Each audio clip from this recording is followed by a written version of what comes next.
जय हिंद दोस्तों, एक बार फिर से स्वागत है आप लोग का हमारे YouTube channel Hindustan technical research centre में। को पता है मैं आप लोगों को कूलिंग टावर के बारे में बता रहा था। तो आज मैं अपने इस वीडियो में कूलिंग टावर के रेंज और अप्रोच के बारे में बताऊंगा, जिसमें मैं आप लोगों को बताऊंगा कि कूलिंग टावर का परफॉर्मेंस कैसे डिसाइड होता है, कितना होना चाहिए, हीट लोड के बारे में इस पे मैं बात करूंगा आप लोगों पे। और इस वीडियो में मैं आप लोगों से बात करूंगा कि वेट बल्ब टेम्परेचर क्या होता है, ड्राई बल्ब टेम्परेचर क्या होता है, ये क्या क्यों यूज़ किए जाते हैं, और इनको यूज़ करने से इसमें कैसे उसको मेज़र करेंगे, हमारे कूलिंग टावर की इफिशियंसी कैसे कैलकुलेट की जाएगी, हीट लोड कैसे कैलकुलेट की जाएगी। तो इसके बारे में हम लोग बात करेंगे इस वीडियो में आप लोगों से। तो चलिए देरी ना करते हुए स्टार्ट करते हैं अपने इस कूलिंग टावर के वीडियो को। तो चलिए सबसे पहले देखते हैं कि ड्राई बल्ब टेम्परेचर क्या होता है। कि ये वह टेम्परेचर होता है जिसमें आप लोगों को अगर नॉर्मल एयर का टेम्परेचर कितना है उसको हम ड्राई बल्ब टेम्परेचर कहते हैं। जैसे कि आप लोग सुने होंगे कि ड्राई बल्ब टेम्परेचर इंक्रीज हो गया गर्मी के मौसम में, यानी कि हवा का टेम्परेचर बढ़ गया है। तो आप लोग अक्सर ये ड्राई बल्ब टेम्परेचर अभी ट्रेंड कर रहा था कुछ दिन पहले गर्मी के मौसम में, तो आप लोग सुने होंगे कि ड्राई बल्ब टेम्परेचर इंक्रीज हो गया है। तो ड्राई बल्ब टेम्परेचर इंक्रीज कैसे होता है, यानी कि हवा की जो टेम्परेचर है वो हवा की टेम्परेचर इंक्रीज हो गई है, तो उसी को हम ड्राई बल्ब टेम्परेचर बोलते हैं। अभी ड्राई बल्ब टेम्परेचर हम कैसे इसको डिसाइड करेंगे, ड्राई बल्ब टेम्परेचर और वेट बल्ब टेम्परेचर को कैसे हम फाइंड आउट करते हैं। आप लोग देख सकते हैं कि the dry bulb temperature usually refer to as air temperature. जो ड्राई बल्ब टेम्परेचर होता है ये यूजुअली एयर का टेम्परेचर होता है। Is the air property that is most common used. ये एयर की प्रॉपर्टी के लिए, जो एयर की प्रॉपर्टी होती है उससे हम डिसाइड करते हैं। When people refer to the temperature of air they are normally referring to its dry bulb temperature. जब नॉर्मली हम एयर के टेम्परेचर को देखते हैं तो उसी को हम ड्राई बल्ब टेम्परेचर कहते हैं। The dry bulb temperature refers basically to the ambient air temperature. जो ड्राई बल्ब टेम्परेचर होता है बेसिकली एविएंट एयर का टेम्परेचर होता है। It is called dry bulb because the air temperature is indicated by thermometer not affected by the moisture of air. जो dry bulb का temperature होता है ये बेसिकली, इसको ड्राई बल्ब क्यों कहते हैं, क्योंकि ये जो ड्राई बल्ब इसलिए इसको कहते हैं क्योंकि इसमें इसका जो टेम्परेचर होता है ये एयर से इफेक्टेड नहीं होता है, यानी कि मॉइस्चर, जो एयर में मॉइस्चर होता है उससे इस पर कोई प्रभाव नहीं पड़ता है। ड्राई बल्ब का जो टेम्परेचर होता है इसको बेसिकली हम नॉर्मल थर्मामीटर से ही मेज़र करते हैं, और इसका जो यूनिट होता है वही सेल्सियस या फ़ारेनहाइट में हम इसको मेज़र करते हैं। अभी हम लोग देखते हैं कि वेट बल्ब टेम्परेचर क्या होता है। वेट बल्ब टेम्परेचर, जैसा कि आप लोगों को पता होगा कि वेट बल्ब टेम्परेचर यानी कि ये इसमें क्या होगा कि हवा जो वेट बल्ब टेम्परेचर क्या होता है कि अगर आप लोग थर्मामीटर ले लें और थर्मामीटर पे अगर एक आप कॉटन के उसके बल्ब पे कॉटन को आप भिगो करके और उसमें लगा दें तो उसका जो टेम्परेचर होता है जब वो हवा के कांटेक्ट में आता है तो जो उसका टेम्परेचर होता है उसी को हम वेट बल्ब टेम्परेचर कहते हैं। यानी कि the wet bulb temperature is the temperature of adiabatic saturation. This this is the temperature indicated by a moistened thermometer bulb expose to the air flow. ये क्या करता है कि एयर फ्लो, जब आप बल्ब पे भीगा हुआ कपड़ा लगाते हैं तो एयर फ्लो जब होता है तो उसके कांटेक्ट में आता है, और उसके कांटेक्ट में आने से जो उसका टेम्परेचर इंडिकेट करता है उसी को हम वेट बल्ब टेम्परेचर कहते हैं। वेट बल्ब टेम्परेचर यानी कि ये भीगे हुए वाटर के वेपर का जो टेम्परेचर होता है उसी को ये इंडिकेट करता है। आप लोग इस पिक्चर में देख पा रहे होंगे, जैसा कि यहाँ पे ये आपका है, ये ड्राई बल्ब टेम्परेचर है। आप लोग देख पा रहे होंगे कि ये आपका जो ये थर्मोमीटर से इंडिकेशन जो हो रही है ये ड्राई बल्ब टेम्परेचर है, और इसमें क्या है, ये वेट बल्ब टेम्परेचर है। इसमें क्या होता है कि अगर ड्राई बल्ब टेम्परेचर को आपको मेंटेन करना है तो इसमें आप लोग देख पा रहे होंगे कि ये थर्मोमीटर को डायरेक्ट, जो थर्मामीटर का बल्ब होता है ये एयर में रखते हैं, और एयर में रखने से जो इसका पारा जो ऊपर तक जितने टेम्परेचर पे इंडिकेट करता है इसको हम ड्राई बल्ब टेम्परेचर कहते हैं। और वेट बल्ब टेम्परेचर में क्या करते हैं, अगर आप रुई ले लें या कोई भी कॉटन ले लें उसे भिगो करके और इसके बल्ब पे आप लोग ऐसे इसको एक लेयर बना दें और इसको नॉर्मल एयर के कंडीशन में रख दें, उस टाइम आप देखेंगे कि जो इसका टेम्परेचर है वो टेम्परेचर रिड्यूस हो गया। वो टेम्परेचर क्यों रिड्यूस हुआ है, अगर ये जो कॉटन है ये कॉटन थोड़े से आप नॉर्मल एयर से ज़्यादा टेम्परेचर के वाटर में अगर आप लेके और इस पे लगाते हैं तो भी आप देखेंगे कि ये जो पारा है ये ऊपर ना जाके ये रिड्यूस हो जाएगा। ये ऐसा क्यों होगा, क्योंकि जब इसमें हवा कांटेक्ट में आएगा, इसके रुई कॉटन के ऊपर जब हवा कांटेक्ट में आएगा तो इसमें जो वाटर अवेलेबल है ये वाटर वेपर फॉर्म में कन्वर्ट होगा, और जब वेपर फॉर्म में कन्वर्ट होगा तो इसका टेम्परेचर रिड्यूस हो जाएगा। इसके लिए आप लोग देखेंगे कि इसका जो टेम्परेचर है वेट बल्ब टेम्परेचर कम हो जाएगा। यानी कि क्या होता है कि ड्राई एयर टेम्परेचर जो होता है वेट बल्ब टेम्परेचर से ज़्यादा होता है, यानी कि वेट बल्ब टेम्परेचर कम होता है ड्राई एयर से। वेट बल्ब टेम्परेचर में जो रिलेटिव ह्यूमिडिटी होती है वो 100% होती है। यानी कि क्या वेट बल्ब टेम्परेचर क्या होता है कि जब आप देखे होंगे कि नॉर्मल आप लोग बरसात के मौसम में देखे होंगे कि मॉइस्चर जब आता है, हवाओं में मॉइस्चर होता है, उस टाइम आप लोग देखे होंगे टेम्परेचर बहुत ज़्यादा रिड्यूस हो जाता है, यानी कि वेट बल्ब टेम्परेचर क्या होता है, कम हो जाता है। यही इसका कारण होता है, क्योंकि आप लोग देख पा रहे होंगे कि wet bulb temperature can be measured by using a thermometer with the bulb warmed in wet muslin. इसमें क्या करते हैं कि ये कॉटन से कवर कर देते हैं the adiabatic operations of the water from the thermometer and the cooling effect is indicated by a wet bulb temperature lower than the dry bulb temperature. जैसा कि मैं आप लोग को बताया कि wet bulb temperature dry bulb temperature से कम होता है। The rate of evaporation from the wet wet bandage on the bulb the air, ये किसके ऊपर डिपेंड करता है, ह्यूमिडिटी ऑफ द एयर पे। यानी कि क्या ह्यूमिडिटी ऑफ द एयर पे कैसे डिपेंड करेगा कि जैसे कि आप लोगों ने इसे कवर कर दिया है, अगर आप लोग इसको कवर कर दिए हैं तो जो हवा का प्रवाह जा रहा है वो हवा का प्रवाह जब इस पर टकराएगा और इस पर टकराने से क्या होगा कि इसमें हवा जब इससे टकराएगी तो इसमें जो मॉइस्चर है वो मॉइस्चर को लेकर के इसके मॉलिक्यूल्स को लेकर आगे निकलेगी और यहाँ की जो एरिया होगी इस एरिया को और भी ज़्यादा इससे ठंडा कर देगी, जिससे वेट बल्ब टेम्परेचर रिड्यूस हो जाएगा। और क्या है, ड्राई बल्ब टेम्परेचर में इसके अपोजिट होता है, क्योंकि आप कभी भी देखे होंगे कि कोई एरिया अगर आप कपड़े से कवर कर दें तो भीगे हुए कपड़े से अगर आप कवर करें तो वहाँ पे देखेंगे कि वहाँ की टेम्परेचर और ज़्यादा वो चीज़ ठंडी हो जाती है। क्यों ठंडी हो जाती है, जब हवा इसे क्रॉस करती है तो वो यहाँ के मॉइस्चर को लेकर के निकलती है और इस एरिया को और ज़्यादा ठंडी कर देती है। यही ट्रांसफर मीडियम का एक एग्जाम्पल ऐसा होता है जिसमें ठंडा होकर के निकल जाती है, जिसकी वजह से ये टेम्परेचर रिड्यूस हो जाता है और वेट बल्ब टेम्परेचर कम हो जाता है, ड्राई बल्ब टेम्परेचर बढ़ जाता है। तो चलिए आप लोगों को ये चीज़ समझ में आई होगी कि वेट बल्ब टेम्परेचर क्या होता है और ड्राई बल्ब टेम्परेचर क्या होता है। अभी हम लोग देखते हैं कि performance of the cooling tower, जो कूलिंग टावर का परफॉर्मेंस होता है वो हम कैसे डिसाइड करते हैं। तो कूलिंग टावर के परफॉर्मेंस को डिसाइड करने के लिए बेसिकली हमें रेंज और अप्रोच को लेना होता है कि हमें रेंज और अप्रोच को लेने के बाद हमें हीट लोड कितना आ रहा है, तो इसके बेसिस पे हम डिसाइड करते हैं। रेंज के बेस पर रेंज क्या होता है, range difference between hot water inlet temperature and cold water outlet temperature. जो आप लोग देखे होंगे कि जो कूलिंग टावर में, ये जो कूलिंग टावर है इसमें हॉट वाटर जो इन कर रही है, यहाँ पे हॉट वाटर की जो इन हो रही है, ये हॉट वाटर की इनलेट टेम्परेचर जो है और कोल्ड वाटर की जो आउटलेट टेम्परेचर है, इसकी जो डिफरेंस होती है इसको हम लोग क्या बोलते हैं, रेंज बोलते हैं। कि अगर ये मान के चलिए अगर आपका हॉट वाटर का टेम्परेचर 32 डिग्री है और कोल्ड वाटर का टेम्परेचर 25 डिग्री है, तो इसके बीच का जो डिफरेंस होता है इसी को हम रेंज बोलते हैं।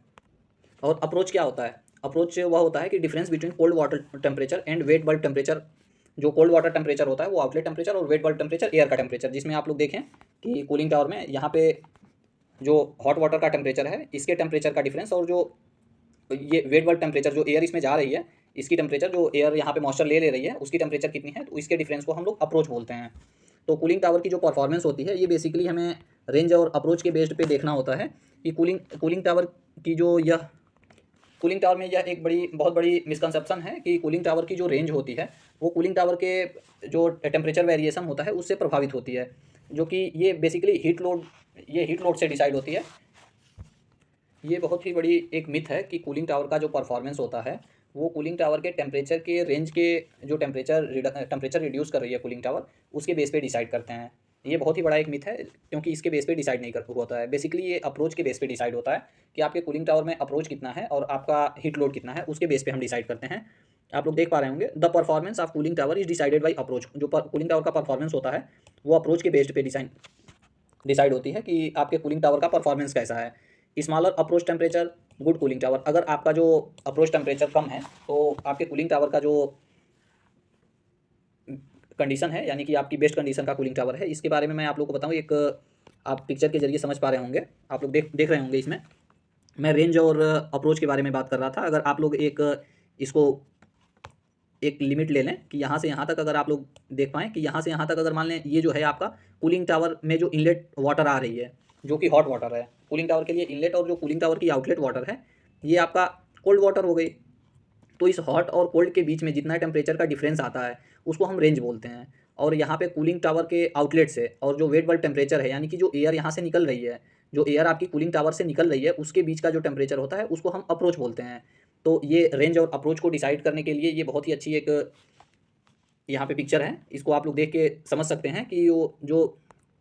रेंज क्या होती है और अप्रोच क्या होती है। इसके बीच की जो कूलिंग टावर की इनलेट और आउटलेट टेम्परेचर के बीच में जो डिफरेंस होता है उसको हम रेंज बोलते हैं, और कूलिंग टावर के आउटलेट और जो एयर की आउटलेट है उसके बीच की टेम्परेचर की डिफरेंस को हम वेट बल्ब टेम्परेचर बोलते हैं। क्योंकि जब आपके कूलिंग टावर में वाटर इनलेट हो रही है और फिल्स में जब कूलिंग टावर में फिल्स में वाटर और एयर जब एक दूसरे से मिल रहे हैं और ऊपर जब फैन रोटेट हो रहा है तो वो क्या है कि हवा बहुत ही ज़्यादा ठंडी हो जाती है। जैसा कि आप कूलर में देखे होंगे कि कूलर में एक साइड से, ये मान लीजिए अगर आप कूलर देखें तो कूलर में एक साइड से हवा आती है और दूसरे साइड से फैन के जरिए दूसरे साइड से यहाँ पे वाटर के साथ मिक्स होकर निकल जाती है। तो इसमें क्या होता है, यहाँ से आपकी वेट एयर आई, यानी कि वेट बल्ब टेम्परेचर आपकी ये ड्राई बल्ब टेम्परेचर आपकी वेट बल्ब टेम्परेचर में कन्वर्ट हो गई, यानी कि ड्राई बल्ब टेम्परेचर आपका ज़्यादा आया और वेट बल्ब टेम्परेचर आपका क्या हुआ, कम हुआ। ये एक बहुत ही अच्छा एग्जांपल है आपके घर में जो कूलर आप लोग यूज़ करते हैं उसके लिए आप लोग इससे समझ सकते हैं। जो कूलिंग टावर में अप्रोच होता है, कूलिंग टावर का अप्रोच जो होता है decided by heat load and cooling tower size air flow. जो कूलिंग टावर का अप्रोच हम डिसाइड करते हैं या तो वो हीट लोड से डिसाइड करते हैं या कूलिंग टावर के साइज से डिसाइड करते हैं या एयर फ्लो से डिसाइड करते हैं। जबकि अगर आप लोग देखें जो एयर फ्लो होता है वो एयर फ्लो किससे इन्फ्लुएंस होता है, वो एयर फ्लो डेंसिटी से इन्फ्लुएंस होती है कि आपके एयर की डेंसिटी कितनी है। क्योंकि ये जो वेट बल्ब टेम्परेचर ये एडियाबैटिक प्रोसेस में होता है, तो यहाँ आप लोग यहाँ मेजर करना होता है कि आपकी वाटर की डेंसिटी से ये इन्फ्लुएंस होती है, आपकी एयर फ्लो इन्फ्लुएंस होती है। अगर डेंसिटी ज़्यादा है तो फ्लो कम होगी, अगर डेंसिटी कम है तो फ्लो रेट ज़्यादा होगी उसकी। तो इसके लिए अभी क्या करना होता है कि जो अप्रोच होता है, अप्रोच जो आपकी approach is directly proportional to the heat load and universally proportional to the cooling tower size. जो अप्रोच है आपका अप्रोच क्या है, आपकी कोल्ड वाटर की टेम्परेचर और वेट बल्ब टेम्परेचर का डिफरेंस जो है ये आपकी हीट लोड के डायरेक्टली प्रोपोर्शनल होता है और कूलिंग टावर के साइज का यूनिवर्सली प्रोपोर्शनल होता है। तो अगर आप लोगों को इफिशियंसी कैलकुलेट करना है तो इफिशियंसी कैलकुलेट करने के लिए क्या करना होता है, इफिशियंसी कैलकुलेट करने के लिए आपको range upon range plus approach, यानी कि रेंज आपका क्या है, अगर आप लोग देखें efficiency is equal to range जो आपका क्या है कि इनलेट टेम्परेचर को अगर आप T1 मान लें, inlet temperature minus outlet temperature, अगर आप आउटलेट टेम्परेचर को T2 मान लें तो डिवाइडेड बाई उसके बाद आपका क्या है कि रेंज है, रेंज यानी कि अगर मान लीजिए ये T1 माइनस T2 अगर निकल के आ गया, सिर्फ T0 निकल के आ गया, तो T0 प्लस अप्रोच क्या है, अप्रोच आपका outlet temperature plus wet bulb temperature. तो आउटलेट टेम्परेचर आपका कितना था T2 और माइनस ये क्या होगा ब्रैकेट में T2 minus wet bulb temperature TWB, ये वेट बल्ब टेम्परेचर हो गया आपका। तो जो इफिशियंसी का फार्मूला निकल के आया वो क्या हो गया, T1 minus T2 upon T0, ये जो T0 है ये T1 माइनस T2 है plus T2 minus wet bulb temperature. अगर इसको नॉर्मली आप लोग एक फार्मूले में इसको पुट करें तो T0, जहाँ पे T0 आपको T1 माइनस T2 है upon T0 plus T2 minus T2 plus wet bulb temperature, तो plus T2 minus wet bulb temperature, जो ये T2 minus wet bulb temperature अगर आप इसको सिर्फ नॉर्मल T मान लें तो आपका फार्मूला निकल के आएगा कि T0 upon T0 minus T T0 plus T। इससे आपका डिसाइड होता है कि जो आपकी फार्मूले में जो आपने निकाला था कि range efficiency is equal to range upon range plus approach, जिसमें आपका जो ये रेंज है, जो रेंज आपने यहाँ पे जो ये आपका रेंज हुआ, ये रेंज क्या हुआ, ये आपकी एक्चुअल कूलिंग हो गई कि आपकी एक्चुअल कूलिंग कितनी है। यहाँ से अगर ये आपका मान लीजिए ये T0, ये T1, ये T2, अगर आप इसको मान लें तो यहाँ पे आप देख सकते हैं कि ये जो आपकी एक्चुअल कूलिंग हो गई कि एक्चुअल कूलिंग कितनी हुई T0 minus T1, actual cooling upon maximum cooling यानी कि आपकी वेट बल्ब टेम्परेचर और ये इनलेट टेम्परेचर के बीच की जो गैप है इसको हम मैक्सिमम कूलिंग, यानी कि उससे ज़्यादा हम कूलिंग अब नहीं कर सकते हैं अपने कूलिंग टावर से। तो इफिशियंसी आपकी निकल के आ गई कि actual cooling upon maximum cooling. इससे हम अब आपके कूलिंग टावर की इफिशियंसी को कैलकुलेट कर लेते हैं कि आपकी एक्चुअल कूलिंग कितनी है और मैक्सिमम कूलिंग कितनी है। जिसमें अभी हम हीट लोड को कैलकुलेट करने के लिए क्या करते हैं, हीट लोड को देखते हैं कि हीट लोड क्या होता है। Heat load amount of heat to be removed from circulating water per hour. जो आपकी कूलिंग टावर है, आप लोग ये कूलिंग टावर देख रहे होंगे, ये जो कूलिंग टावर में इनलेट और आउटलेट का जो टेम्परेचर है, इनसे क्या कर रहा है कूलिंग टावर, हीट को रिमूव ही कर रहा है ना, वाटर से हीट को रिमूव कर रहा है। तो एक घंटे में ये कितने हीट को रिमूव किया है, जो आपका कूलिंग टावर है, ये कूलिंग टावर एक घंटे में कितने हीट को ये रिमूव किया है, जितने हीट को रिमूव किया है वही आपकी मशीन की हीट लोड होती है कि एक घंटे में आपका कितना लोड यहाँ से कितना हीट रिमूव किया, वो आपकी हीट लोड कहलाती है। तो देखते हैं,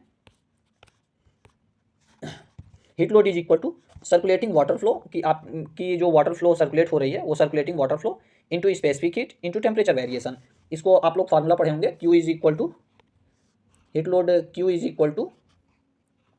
mCp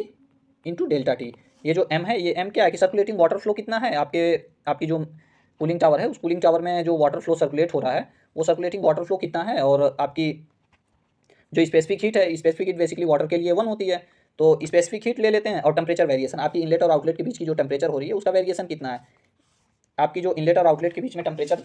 आ रही है उसका वेरिएशन कितना है, जो कि टेम्परेचर वेरिएशन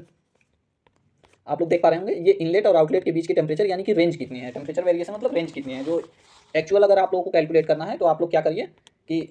अपने कूलिंग टावर की circulating water flow per hour, आपकी वाटर फ्लो कितना सर्कुलेट कर रही है ये आपके पंप से डिसाइड हो जाएगा कि आपका